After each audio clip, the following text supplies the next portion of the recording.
But in between this time, you're developing a keen business sense. You're starting to notice, okay, this is how this works. I want my own groups. I want this. I want that. How's that affect? So I was about to ask my nigga Zoe, can I take it to Queens? Can I give him the real shit, Zoe? Huh? Can I give him the JMJ? Oh, no doubt. Yeah, definitely do that. I Give him love the- that story. Shout out to JMJ. Yeah, rest in peace. peace. So Great Jam Master J. this is it, right? Everyone give me all of this, but I wasn't all that. I'm still transitioning, right? But I had a really good friend named Jam Master J. And after our shows, I wouldn't even go in the room with them. Back then, we was at Holiday Inns, you know, that go up 2 levels outside. So my little ass, I'm trying to help him with the record and shit, you know. He like, come on, you little weak nigga. I'm carrying the stuff. And we just sitting in the room and, you know, Jay smile, I'm smiling. And then, you know, one day he just sitting there talking to me. He's like, what up, little nigga? I'm like, what up, Jay? He said, how many points you get on your record? Right? So I'm in the room and shit, the whole conversation switched. He just asked me how I'm doing and then he just gut checked me, right? I said, I don't know. He said, "Nigga, you don't know how many points you get on your record?" I said, nah. He said, do you even know what points are? I said, no. He said, what the f you don't know what points are, Mike? I said, I don't know. And me, I'm on my Boston. He said, well, nigga, what you get? Right? So he said, I get 19 points off of every record. And I'm like, well, points is one thing, but what is that in money? You know, gave me a little tidbit. They got like $1, $2, some shit. I was like, oh shit. And he said, man, you need to stop paying attention, man. You just running around here dancing and shit. You don't even know your fucking business, You're man. hearing it again. Yeah, so I'm sitting there like this, but Mac, smoke is coming. Cause Jay's, he's in my ass and I only can take that shit so much, man. So he's like, yo, you need to learn how to do your shit, man. You can't make music if you don't know what your royalties is and this, that, and the third. And I said, you gonna stop yelling at me. Right? So, you know, cause that was like my brother. Right. He said, well, I'm just trying to teach you some shit. I said, Jay, I'm fucking leaving. I had enough. No, but stay with me. I said, yo, I had enough, man. I'm about to go get with my niggas and tell them this shit. I really didn't know what I was telling them.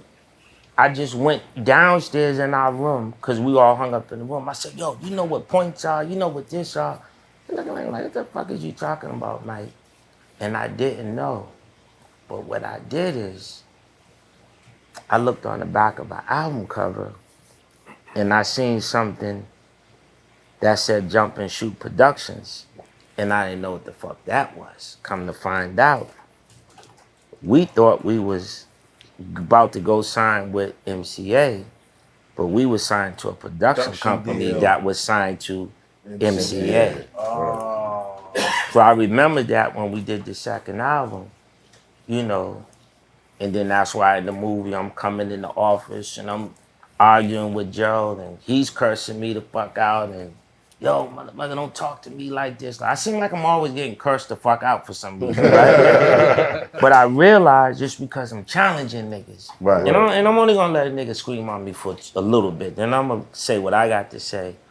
But then that's when I realized from the J thing, I kept that. I looked at the cover. That's how we went from a production company and firing them to signing directly to the label. That's when I took off. Shout out to J Master J. Oh yeah, love him to Rest in death. peace. Rest in peace. Oh, he talks to you tough too. Oh my God. Definitely does. Wait, so Mike, so you, after you had this moment and you This learned revelation. this stuff, this revelation, you took off to start BBD. Like, what happened? No, exactly hold on. I after want to that? know, was Like, you getting any points? Or was the Nah. production company taking the whole They shit? was taking everything. yeah, they were the third party company. Yeah, they was taking everything. How many albums there? You know, man, we did 5 and 7 years.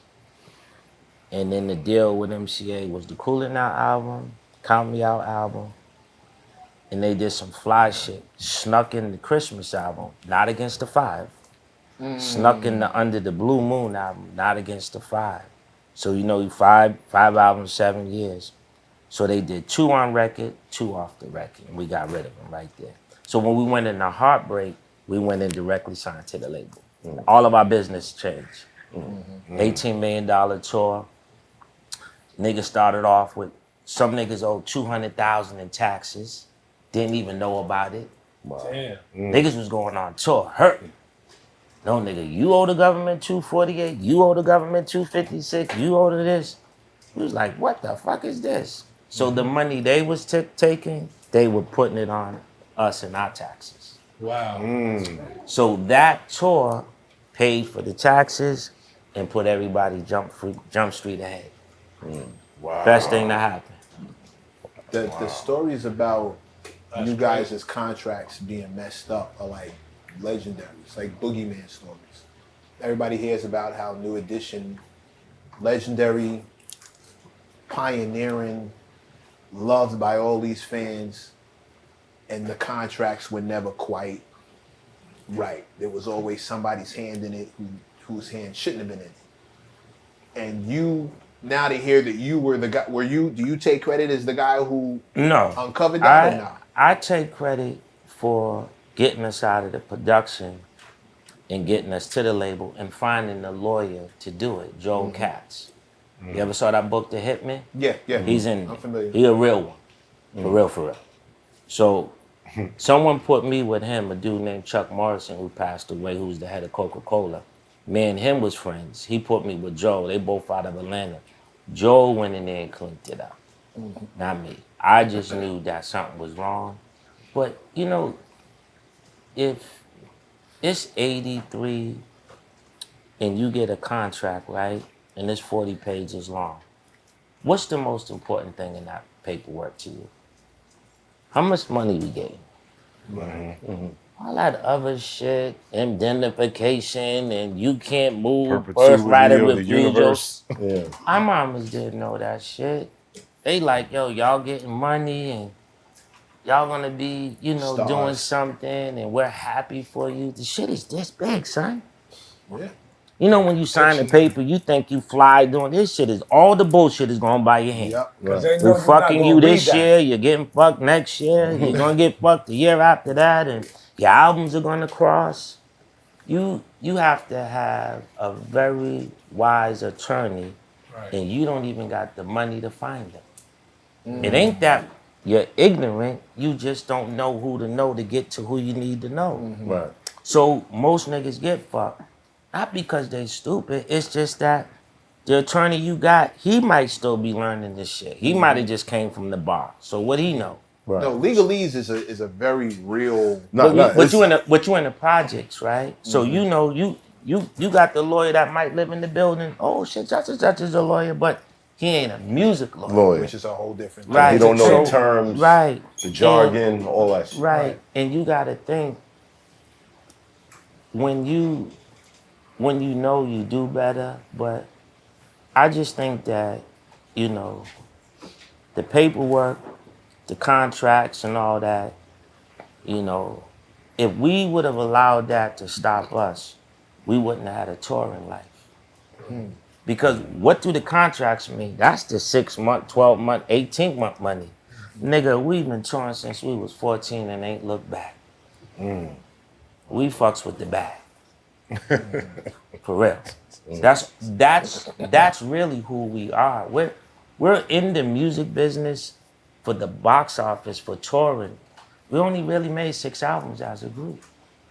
Do the math. Interesting. No, it's You got Candy Girl, Cool It Now, All for Love, the 2 that don't count for. You got Any Heartbreak, you got Home Again, and you got One Love. What's that, 6, 7 albums? That's the New Edition discography. And you got 40 years. So you add that up. How many album per year?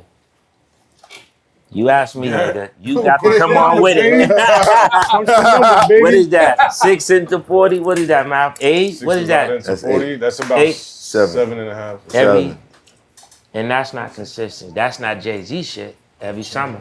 Right. That's, and it ain't even spaced out like that. It does that if you do it mathematically, but we got so frustrated with it. We felt like, let's just stay over here. We better at what we do and can control than to be controlled. Okay, so but going into Biv 10, I know you were determined to make it different for the artists you were bringing in. Well, you know, Biv 10 wasn't even my dream. That's my producer right there, Rico. He been with me the whole time. And even that is Who, the confusing. young boy? Yeah, Rico. Rico. That super producer. Right. People don't realize Biv 10 wasn't my first company. The first company was a production company called Biv Entertainment. You understand? And to me, as I'm finding my way, I realized niggas was calling everything the productions. Such and such production across 110th Street. But I always thought that was the niggas putting the show together. I said, nah, man, my shit's gonna be bigger. I'm gonna be Biv Entertainment and all these umbrellas. So I ushered in the word entertainment, and Boyz II Men and ABC was the 2 acts. And because of that success, I got Biv 10. That's the label.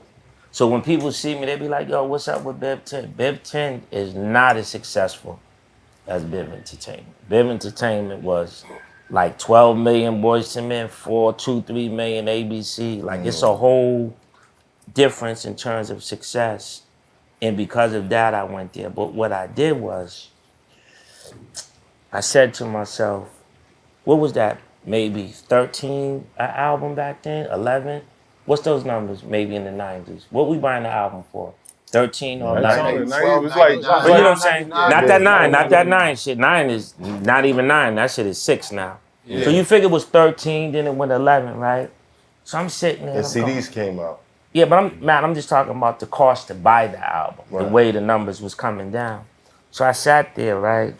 And when my man Joe, the Godfather, he's like, I'm gonna give you a label. I'm like, what does that mean? He's, I'm gonna, give you your own thing, but I need to work out some things with you with Boyz II Men and this, that, and the third. I'm like, oh, okay. And so I'm sitting there and I'm thinking, now, what did you learn? What you gonna inject?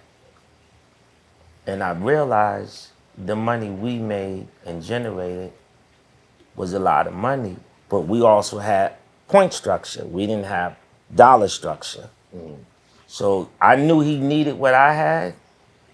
So I said, okay, well, guess what? We're gonna be 50-50 partners.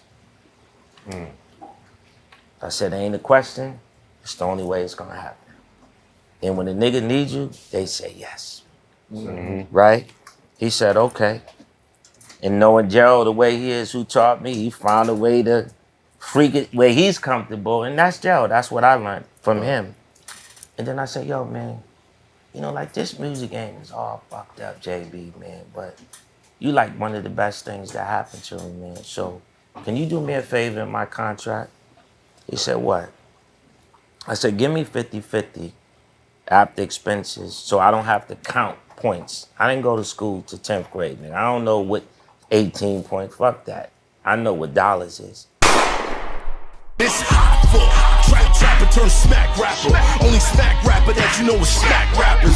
Got bars I can hang with the backpackers. Trap star, I don't hang with the backpackers. I'm in the hood with the work you heard. Making fiends leave earth you heard. Got your baby mama thirst you heard. Feel the flow, nigga, throw it in reverse. This the wave you need to surf you heard.